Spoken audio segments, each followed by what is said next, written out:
guys, and welcome to the Definitely Her podcast. This is episode 3, and I am so excited to be here. So, today I have somebody wonderful with me, and I'm so excited to have her on the podcast. We are going to be talking about so many empowering things. So, I'm really delighted to introduce Vanessa Branch. She's a proud hard of hearing advocate, mum, and founder of the National Hard of Hearing Forum from the States in New York City. As someone who wears both a hearing aid and a cochlear implant, she has transformed her personal journey with hearing loss into a passion for empowering and uniting the hard of hearing community. So she's joining us today to share her remarkable story, the challenges that she's faced, and how these experiences have shaped her dedication to advocacy and making a positive impact. So before I hand you over to Vanessa to say hello, I just want to remind you guys that I use captions on here. So you might see my eyes going down and up, and that's because I've got the captions up and I'm reading as I go along. So if there's a little bit of a delay, you see me looking around like that because I'm reading the captions. So Vanessa, welcome to the Definitely Her podcast. Hi, Carrie. Thank you so much for having me. And I'm so excited to be a speaker on your Definitely Heard podcast. Yeah, I think we should share a little story about how we kind of connected. I think that I've been aiming to try and put out an episode of this Definitely Her podcast monthly, but I've got such a busy life, it hasn't happened. So I recorded 2 episodes and they were on YouTube. And did you come across them? Yes, I did. So it was actually during my time, I'm starting to try to put together my National Hard of Hearing Forum platform. And I was just looking for, other platforms that are, gearing towards hearing loss and other people out there. And so I started off actually on YouTube. And I said, okay, let's see what other platforms or other, content creators are out there. And I just happened to fall on your podcast on YouTube, and I listened to both of them, and I was just so captivated, and I could relate to everything that you were talking about. And I was like, yes, this is it. And I had put a comment on your YouTube, and I just thought, okay, whenever she gets to it, she gets to it. And so I moved on to Instagram as one of my platforms to also, spread out the National Hard of Hearing Forum. And I think I was looking for other people, other content creators who have hearing loss, and just looking to see who was out there on Instagram. And I happened to find your therapy, your karate therapy Instagram The page. martial arts therapist, wasn't it? My Instagram was then, Your yeah. martial arts therapy. And I was like, oh, this girl is cool. I was like, she does martial arts and she's hard of hearing. I was like, oh, I gotta know more about her. And I sent out a message to you, and I think we hit it off immediately. Yeah, we And did. yes, and then it was like through your other Instagram post, I was reading, I was watching. I was like, oh yeah, this girl really, really, I could resonate with you. And then when you did a podcast about getting your cochlear implant with, Advanced Bionics, then that was like, oh, okay, yes. I felt like the stars aligned kind of, and I was like, okay, let's see more else what she's got, And you talked about being a mentorship, and I was in the process of, completing my mentorship at the same time. I was like, yes.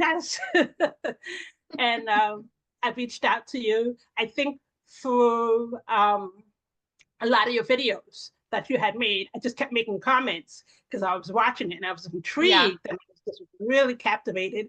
And then we hit it off from there. And then afterwards, I think it was a month in, if I'm not sure, or 2 months in, then you started to bring in your podcast, Definitely Her. And I was like, oh, wait a minute. you're the same person that's on YouTube. And then That's when I amazing. mentioned I to, remember thinking we had so much in common, and I came across you on Instagram, and we started talking. You were going through becoming a mentor. We both got advanced phonics cochlear implants. yeah, And when you mentioned about the podcast, I then went back and looked on YouTube, and there was this comment from you from months before. And I was like, how did yeah. I miss this? I don't know. Like I said, I'm still finding my feet with this podcast, but I'm determined to do a lot more episodes. So I do have a few, I have some questions for you. The first Sure. one is, can you share your hearing story with us? What was your journey like from living with hearing loss to getting a cochlear implant? So can you share a little bit of your story with us and our listeners today? Sure. So I've been diagnosed with hearing loss. I am severe hearing loss in my left ear, which I use a hearing aid, and I have profound hearing loss in my right ear, which I use a cochlear implant. But it wasn't always that way. I was diagnosed at age 7, and I remember this feeling like I can recall this like it was yesterday, just because my parents really was not expecting it. So I'm Haitian American, and people in the Black community, people in the people of color community, in the Caribbean community, um, we really don't talk about these type of things, especially when it comes to hearing loss, or if you have some type of disability that hinders your function, your daily day functioning, whether you're blind, whether you lost a limb or hearing, whatever the case is. So I was diagnosed at age 7 in first grade, and I always remember my first grade teacher. I give a shout out to my first grade teacher, Mr. Simonelli. She is still alive, by the way, and still, alive and thriving, and her husband. And she noticed that every time she turned her back and she would write on the chalkboard, um, I would miss like everything that she said. And so she noticed that I also um, had to be facing her, and she would have to come up close to me. And so she mentioned to my parents to get, me hearing tested, because she told my parents that I was such a bright student, but if there was just something missing, there was something missing. Mhm. And so they found out that I had severe hearing loss from profound hearing loss. And so I got my first pair of hearing aids at age 7 back in 1989, 1990s. So, and one of the things I did research, throughout this hearing journey of mine, I did not know that behind the ear hearing aids, which is called the BTE, yeah, the BTE hearing aids, Yeah. they were only out for 10 years. So they originally came out in the 1980s. And me being a 7-year-old girl, that was relatively new technology in the Yeah. 1990s. So I was so blessed to really have programs that that helped children who couldn't afford the hearing aids, because they were still relatively new. They were still 10 years out. Get scholarships or financial aid to help get those hearing aids. So from then on, and by the way, hearing aids back then was based on your skin color. Like nowadays, you got amount of colors. You can get hearing aids in pink, fuchsia, green. Like, Well, I isn't didn't that even think of that. pretty cool? Yeah. So my first pair of hearing aids was just brown and brown. Um, and I did not know that I had to really be responsible, be really careful with these things, because Mhm. later on, after my mother had passed away, unfortunately with breast cancer, we had gotten a puppy. And so I was like, okay, cool. Me, he's been like, I think it was 11 years old, 11, 12 years old. And summertime, I remember this, and I wanted to take a nap. I put my hearing aids on the dresser, and when I woke up, Carrie, let me tell you, the biggest scream that Oh an my 11-year-old goodness. can make, yeah. it was all pieces of my hearing aid on the floor, torn up and chewed up. And I saw my puppy on the floor going, "Hi, Mom." Trying to look all cute. Yes, yes. And I said, OMG. And my dad obviously was furious. And I begged him to keep the puppy. We eventually kept the puppy, but he was like, the puppy's not allowed inside anymore. We had a basement, so the puppy had to sleep we had an extra room in the basement. Um, but that was a traumatizing experience for me to say, okay, now I have to really be careful now where I lay my hearing aids. And they were, I think, thousands of dollars, and prices increase obviously with as we continue to be more modernized. And so I had both powerful behind the ear hearing aids all throughout my childhood, all throughout my adolescence into my young adulthood.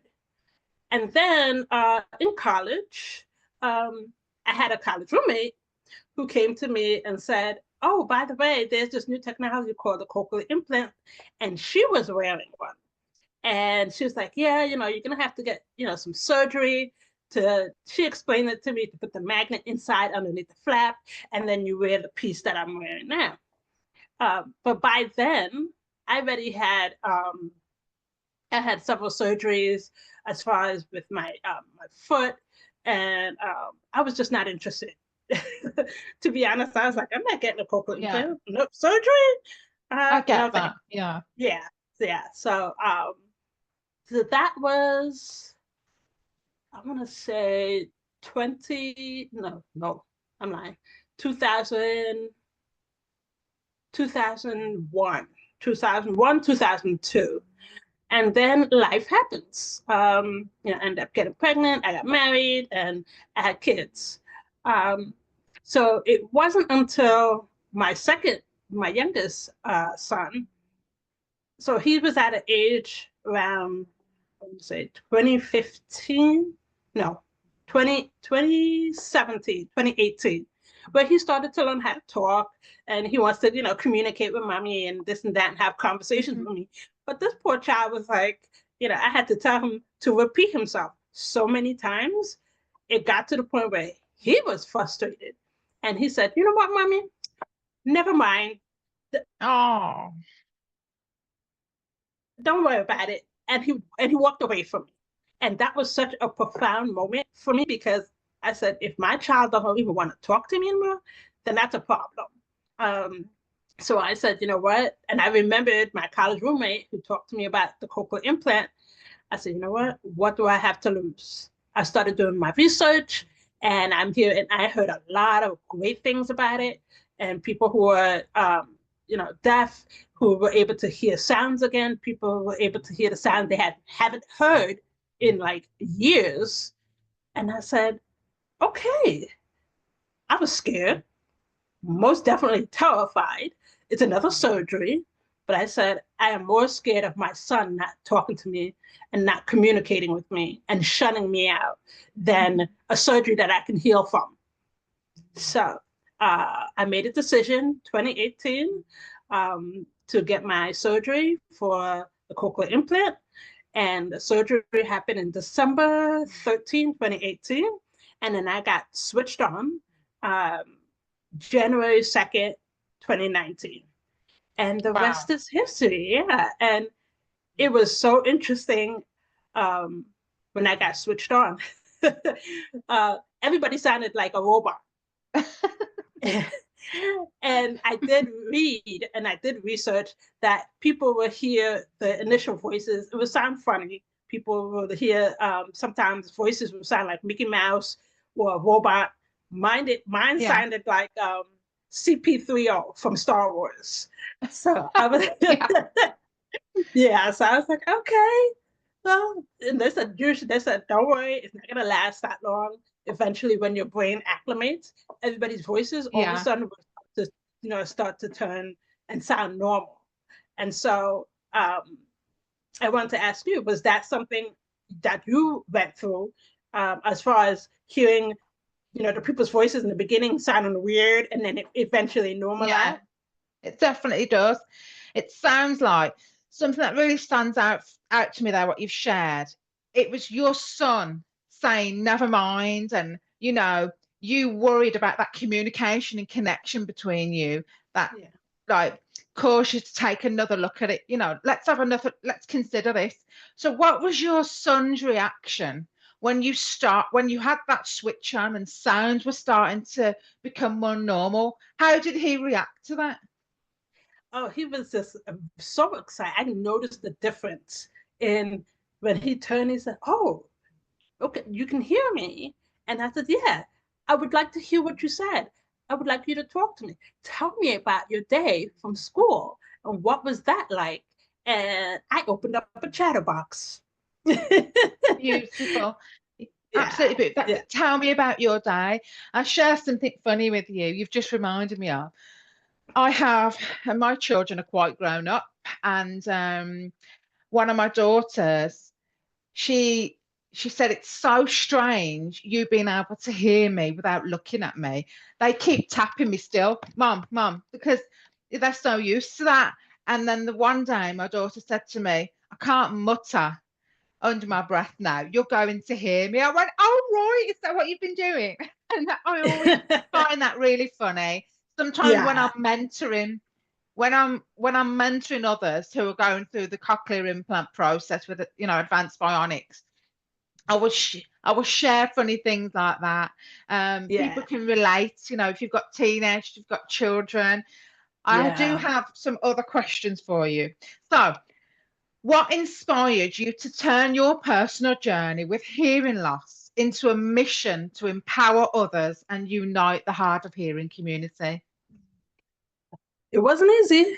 Um, as I shared my life with you, um, growing up as a person of color, Black young woman, um, I owe, even when I didn't have hearing loss, we always have to be one step ahead in the United States. Um, you just really had to work, 2 times, 10 times harder just to Mhm. find a space where they can recognize you. So now, on top of that, I have hearing loss. From childhood, that was something that I had to really work at, and to the point where my whole life motto was, in order to fit in, I had to be one step ahead. So my motto was, to fit in, I had to be one step ahead. So I was always trying to fit in, whatever that means. But I was a kid. I had lost my mom, and I was grieving and going through middle school, high school, and just trying to figure it out on Mhm. my own. The best way that I knew how was to fit in and be one step forward. Um, so eventually that blended into my adulthood. So through all my jobs that I've worked, I always made sure that I made an impression by being one step ahead, by being detailed, by being that employee that everybody just kept getting annoyed with because I was just doing such a good job.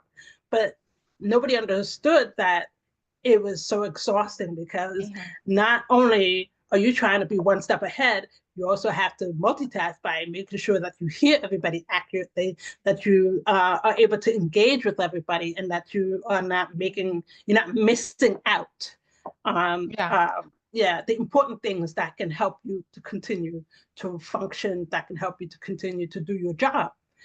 Um, and so I fell into social work, and social work, I love, love, love servicing others, and that's my calling.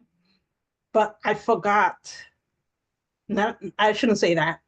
I did not recognize that um, it was such an exhausting career, that you have to take care of yourself first. And with me, I'm the type of person, I would put give, give, give, give, give, give, give, even when I don't have to give. If it's an empty cup, I don't know. I'll find a way to service others, Yeah. to the point where my last job, it really did cost me my almost cost me my health. Um, to make the long story short, in my job, I was not happy. It was a toxic environment, to the point I was burnt out. I didn't even know I was burnt out until I took a step back. I actually had to take time off, temporary disability, just to get my mind straight. And that's when my therapist said, yeah, that's classic symptoms of burnout. Yeah. And I said, oh. So during that time of taking care of myself and just really trying to um, regain and just find out, how to get myself back, I noticed a lot of patterns that was happening at my job was also due to my hearing loss. And I always mention to my job, whatever job that I get, I let them know, look, I'm hearing loss and I need the closed caption phones. You may need to tap me on the back. So I let them know uphand. They were not surprised. But unfortunately, we had a change of management. And that change of management, it seemed like it was a lot of work for this person to work with me, and to the point where they were like, "Well, I don't even know how you got to this position that you're in. So you need to straighten yourself out by the time you come back." So it really was a gut punch to my self-esteem, to how do I like my work ethic. I was like, so really, I must not be doing a good job. So during this time, talking with my therapist, she's like, don't let that person influence you. And when I realized that, she was also very uncomfortable when I had to tell her, can you repeat that several times? And she was just like, I said, and I said, you know what? All right, yeah. But then that's when I started piecing things together. I said, you know what? Not only was I burnt out, um, that's when I started to understand listening and concentration fatigue. And I was like, that's a thing? It's a thing. Yes, I did not know that. And when I started looking that up as well, I said, oh my God, that contributed to a lot of a lot of my symptoms of being exhausted.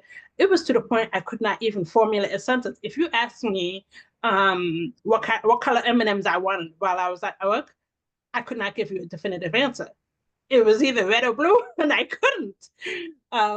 So that's when I realized, okay, I'm not the only one going through this. I could only imagine other people who have hearing loss going through this.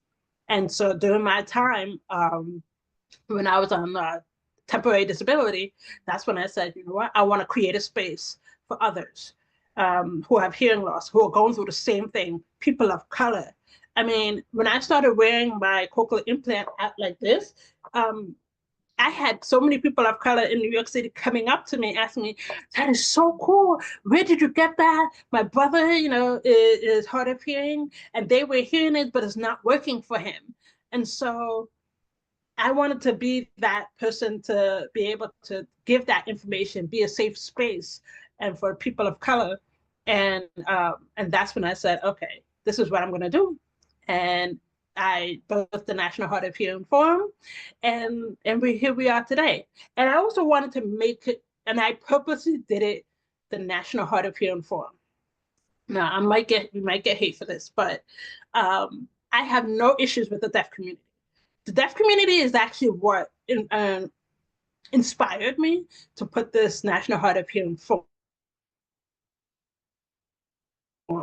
because they have such a strong community, Carrie. It was like everything that I was looking up in the website, it was for people who are deaf and hard of hearing. But then when you go to the website, a lot of things in there are just really for people who are deaf, and then limited information for people who are hard of hearing, because there's the people who are hard of hearing are on a spectrum, and those who identify as the capital D, deaf, because there's two definitions, who identify them as deaf and immerse in the community of deafness, it's pretty straightforward. They use American Sign Language or whatever sign language, whether in different countries that they're from, and they use interpreters, or they have family members, or they have their own community. They have their own college, for goodness sakes. I think it's called Gauntlet College, I believe. And they have made so much strides. But then when I look things up for the hard of hearing community, you hear that? Yeah, there's nothing. Yeah, Yeah. it's so limited, and it made my heart break. And I said, well, if nobody's gonna do it, then I'm gonna do it. So it's gonna be slow. It may not, drive traction for a while, but I'm still putting one foot forward and speaking at one podcast, one live, one stream mission, one at a time. I, honestly, everything you've shared there, do you know, we have spoken before. I've heard little bits about it, but what you've shared there, well, I just want to go back a bit.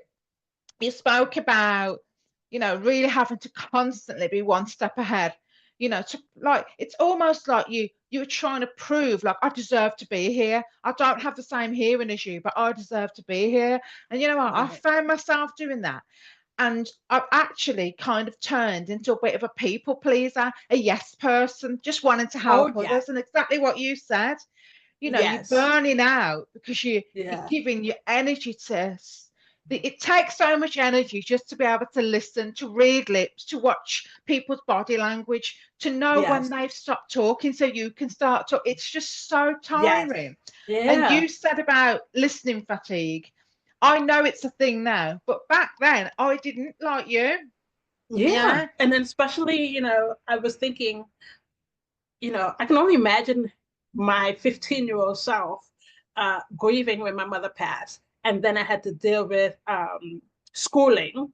And then back then, I was also in dancing school. So I took tap, I took ballet, I took jazz, I took gymnastics, I was a cheerleader.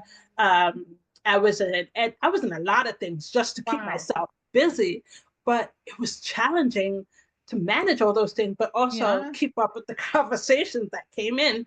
And I can only imagine that the listening and concentration fatigue back then. And then now as a mom, I'm responsible for, well, my oldest is 21, so he's an adult, but I'm responsible for my youngest, who's also hard of hearing, and just trying to make sure that I get everything right. And the thing I think we all can relate to this, we are doing the best that we can with what we know, Yeah. and we have to be kind to ourselves, be You're kind so and give, right. yeah. Yeah. You're Mhm. so right. Be kind to ourselves. I think we are sometimes very hard on ourselves. I think, like you've spoken about this as well. Um, we are kind of like we fit between the two worlds with the hard of hearing Mm. community and the deaf community. And like you said, those people, those that identify as deaf, have interpreters, have their own language. But those of us that identify as hard of hearing or our spectrum has completely changed. You told us your story. Mine's quite similar. So my identity's changed with every kind of level. And now I'm a cochlear implant user. Without my processor and my hearing aid, I have zero sound. I now identify as deaf, but maybe several years ago I wouldn't. I didn't feel I was deaf enough to call myself Right. deaf. Right. I didn't realize that being profound, you're considered more towards the deaf spectrum, because I have I think I had 92% hearing loss, but after the cochlear implant surgery, that Yeah. residual hearing is gone. So I'm completely deaf in that ear. So when I used to make fun of myself when I was younger, I said, yeah, I'm deaf in that ear. No, I realize, no, it is true. I'm deaf in that ear, but um people don't realize that there's people out there who are latent deaf in their adult years. They may have Yeah. had their hearing their whole childhood life, and something happened traumatically, whether it's an illness, a traumatic accident, or whatever the case Yeah. is, and now they're just forced into that hearing loss world, and it's very traumatic. And that's Yeah. one of the reasons, another reasons why I created the National Hard of Hearing Forum. I have a website where you can go to the one of those chat groups that I have, and Yeah. hopefully you can find somebody that you can relate to because when I was researching and doing different platforms, Facebook, Instagram, um, LinkedIn, and the one common theme that I found was that people feel like they're alone, and it's like you're not, you're not alone. We are all going through the same journey, Yeah. but just in different spaces. You're all the way in the UK, and I'm across the seas in the United States in New York City. I know. And then there's somebody in Wisconsin that I've been meeting with too, who goes through the same thing. But she's an elderly, beautiful woman, and but we all are at different stages, but we all going through the same thing. I completely agree. And what you've created and your passion behind it, it's so needed. It really is needed. And I'm really looking forward to watching this, watching your journey and being a part of it. And I think it's wonderful. It's so needed. I think sometimes it's not until you go something through something yourself, which is why one of the reasons I wanted to do this podcast, is you think, what could I have benefited from 5 years ago? What did I need when I was younger? And I think this helps you create that safe space that's authentic, real, recognizes real. People can relate. Not everybody will get it. I won't be the podcast for everybody. Your forum won't be for everyone. But for those people who need it, like we Yeah, needed it, yeah. it's life changing, creates that sense of belonging. And like things like, just, I remember when I had my cochlear implant and I became an advanced bionics mentor, I remember the first meeting that we had to go to and we were invited to. And I was just in a room and I was like, spot the cochlear implant processor. And I just felt like I immediately relaxed because I was in that room with people who understood, you know, um, just amazing. I have some more questions. Sure. Fire away. So, how has your cochlear implant changed the way you view yourself and your potential? Uh, um, it definitely opened up the world, the world of sound for me. Um, Funny story, when I first got my first cochlear implant, my cousin was with me and she videotaped the whole thing. And you could see the changes in my face when I hear, the first jingle and everybody's voice. My face is like, oh, okay. And so then we got everything done, and the elevator going back downstairs, she pressed the button and it dinged. And I said, that was the elevator button? And then she was like, yeah, the elevator button makes sounds. And I was like, I did not know that. She just laughed. So it was just those little sounds that I missed out on. I didn't know the Yeah, elevator button made sounds. Um, I was able to hear the fan behind the what do you call it? The desktop computers where they have the yeah, little fan in the back. yeah. I never heard of those. And next thing you know, I said, what is that? Um, that constant noise from like the fan. And I said, oh my God, that's the fan from the desktop computer. It's Uh, mad, isn't it? Those yeah, those sounds that people take for granted, but for us, it's yes, like, what yes, is that? yes. And then one of the things that also um, made me cry was like hearing the birds, hearing the birds like I don't know how to put it. It was just like crystal clear. The clarity was just so mind-boggling.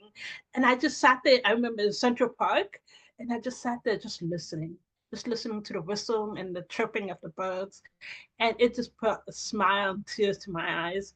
And then finally, I remember when going to the beach, hearing the water, hearing the ocean, and just the crashing of the wave, not just the monotone of the ocean, but just the Yeah, actual, ocean and the crashing. And it's just like, this is what I've been missing. And the potential just opened the world for me.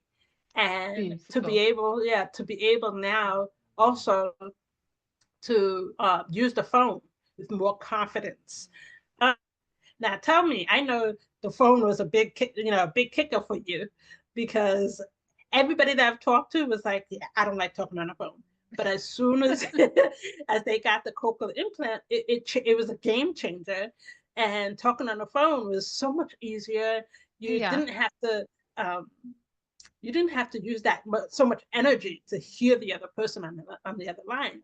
For me, when I had my hearing aids, um, when I was talking on the phone, I can only determine if the person was a male or a female. That was it. Yeah.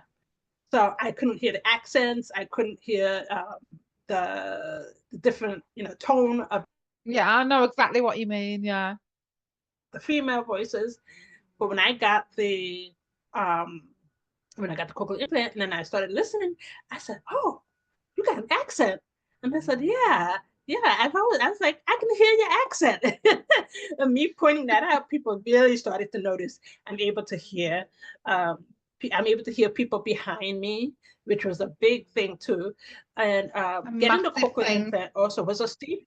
Yeah, if living in New York City, it was a safety issue for me too, because having to walk with my son and making sure that I hear the cars turning so I can either stop or if they let me go and I can keep walking because I have advanced stage glaucoma. So I lost my peripheral vision already. So it's like, okay, let me just get the cochlear implants so I can at least, upgrade my hearing to, for safety purposes when I'm walking with my child. And then the potential, it was just I just saw the sky as the limit. And then I got the upgrade to the Marvel with AB, and that's Yeah. with the Bluetooth. And girl, that changed everything. I was like, as soon as the Bluetooth and with my cell phone go straight into my ear, now I can't get enough. Like, you want to call me? Sure, we can have a conversation all day long. Oh my God. Because mine, I had the Marvel because obviously I only had my surgery. It was December 2022, I think it was, or 2023. I Yeah, can't the remember. Marvel So it's had came been, out. The Marvel had came out the end of 2019, because I remember when I had the Q90. That's my first cochlear implant. I got the yeah. Q90 and then activated, switched on January 2019. 6 months later, the Marvel came out. And I was so upset. I was just like, you couldn't give me like 6 more months. But I know. I'm but I so said, but glad I you've had to got the be grateful. Marvel. Yeah, I had to be grateful just because, um, the fact that I had the surgery at all. Yeah. I think it's I remember many, many years ago with my behind the ear and hearing aids, and they wasn't Bluetooth or anything. Technology's changed so much. I'm so grateful for us having the Marvel. And what I absolutely love about it as well is it the the T mic? We've got a little Yes, microphone coming the down, T haven't mic. we? That, along with the program, captures so much sound because I can switch between the different programs. I think is it Auto Sense it's called. Yeah, Yeah.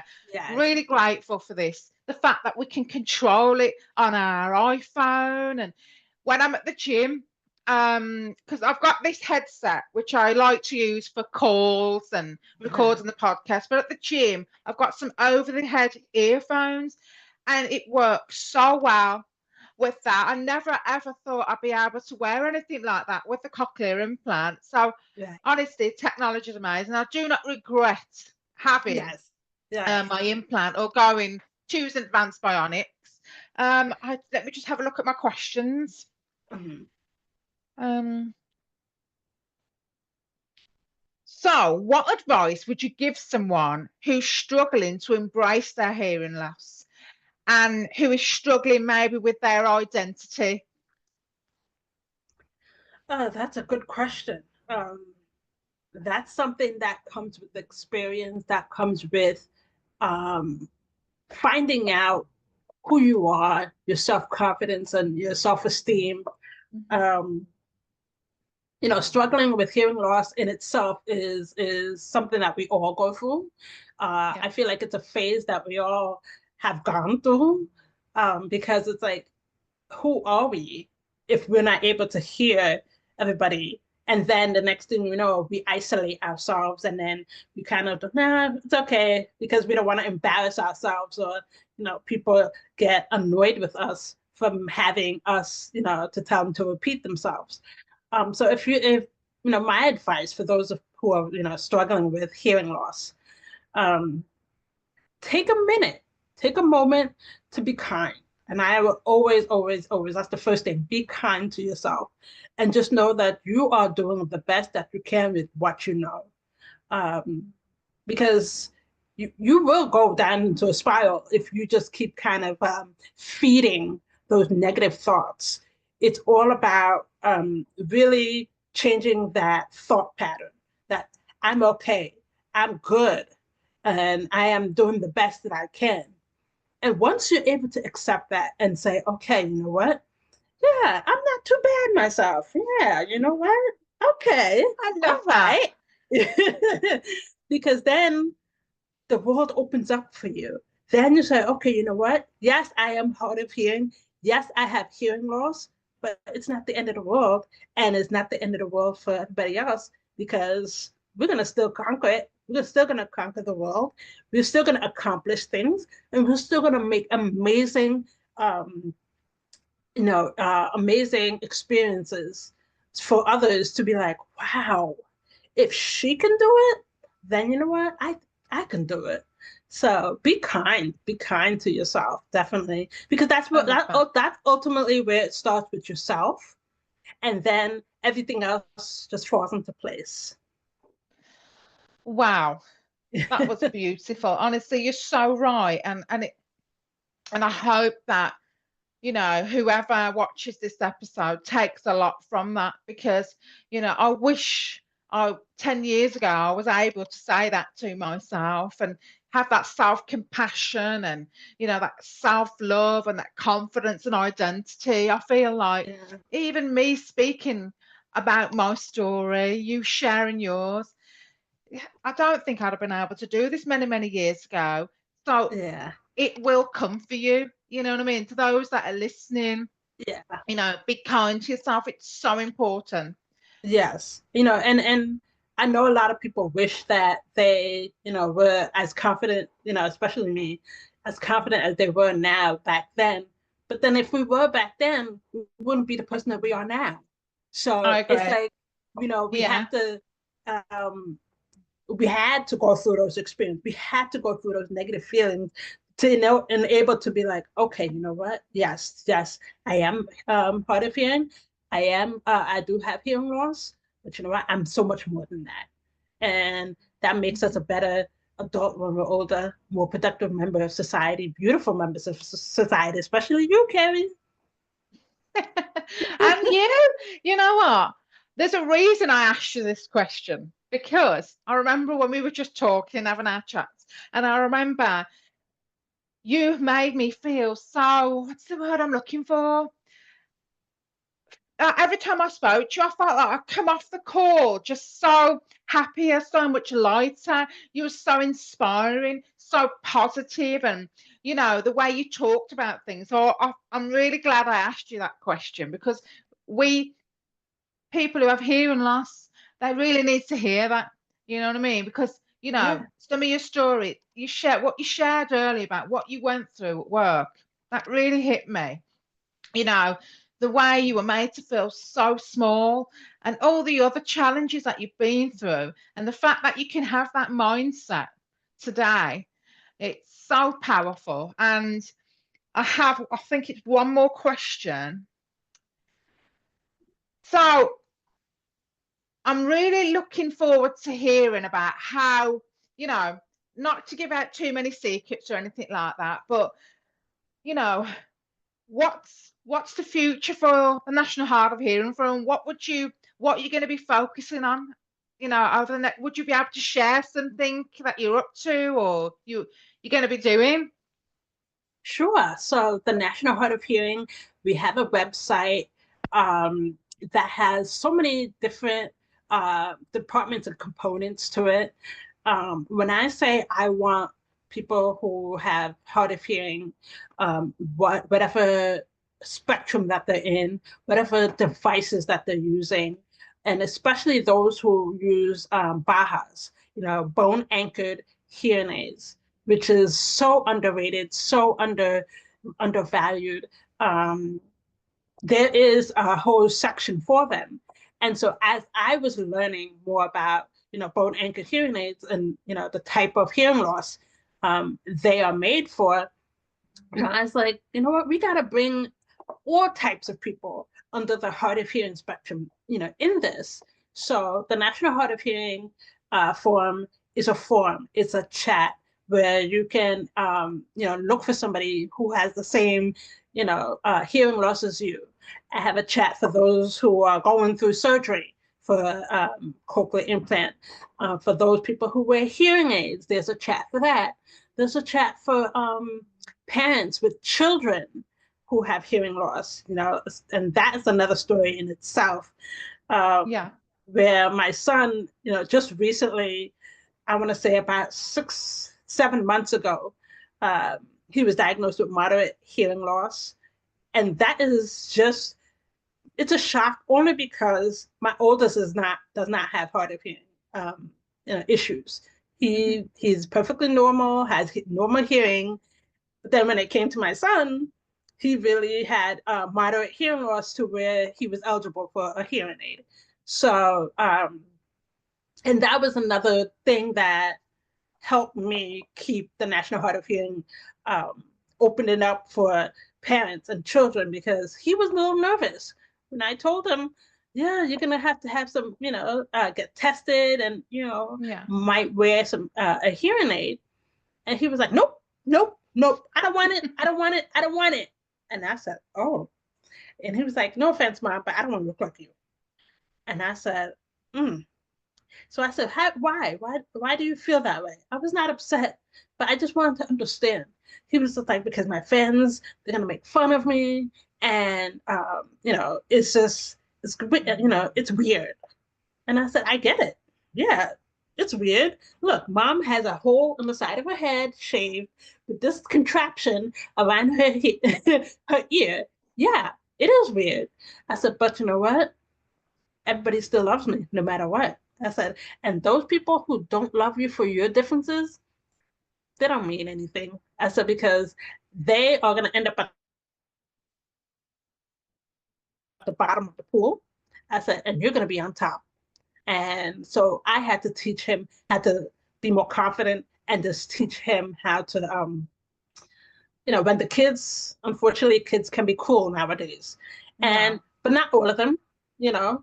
I think it's the way they come off when they're not used to seeing, hearing aids. Glasses are now so prevalent. Ah, you wear glasses? Okay. But when a kid comes in with this bright green hearing aid, it's kind of like, what is that thing? Like, I never saw you with that. So, kids can be curious, and then the way they came Yeah. off sometimes can be rude. So I had to teach them. Sometimes you have to be the teacher and teach them what it is. Yeah. And the next thing you know, he's like, yeah, but you're still the same. And now he's able to answer all the questions now. We are, let's say August, September, October, November, December. We are like 5 months in the school year. And now he's able to answer, all the questions. Some new kids that come into school and they ask him about his hearing aid. And he's like, yeah, it's a hearing aid. Yeah, I have hearing loss, and that's that. And if you don't want to be my friend, Wow. yeah. It's So amazing. Did you yeah. say what he's So got green? Was it a green one he's got? yeah, he has, and it's glow in the dark. The ear mold is glow in the Wow. dark. Oh, I was Super like, cool. yeah, and with the like a what do you call it, like a chocolate ice cream a logo on the ear mold. I was like, they have all these sorts of ways of colors for these kids. I was like, you go, yeah. There was So nothing like that when I was younger. This is I know. so cool. It I was sounds like, I wish like, I had that. Like that is so, that is so cool. But the National Hard of Hearing Forum has a topic for everybody, regardless of what you're looking for. My cousin who just graduated and is going into mental health issues. She wants to be a therapist. So she has her own website, which I put on the National Hard of Hearing website. And yeah, people forget too that going through and having hearing loss, also there's a mental health component to it. So there's some mental health component to it. You can read it on my website, where it is correlated with having dementia if it's not treated with an appropriate hearing product early in the hearing loss journey. So yeah, so the hearing loss, so the National Hard of Hearing Forum just has a lot of topics platform. I'm in the East Coast, so some of my events that I have there is for like the local area, but my goal and my future for the National Hard of Hearing Forum one day is to be like open up a chapter in every state, because that's just a space for the hard of hearing population. Yeah. That I want them to embody and know that they have a spark, because the deaf community, they did their work, they did their work, and they have their peoples, and we have our peoples too. But the thing is, we have separate needs from the deaf community, and not to shine on the deaf community. They did awesome, and every time we, the hard of hearing community, is kind of like, it's like the baby brother or baby sister that's always lagging behind, you know. And so it's like, but eventually we grow up and we want to be our own. Wow. Your vision for this and how many people you are helping, it's amazing. And I think that it's, like I said earlier, it's so needed.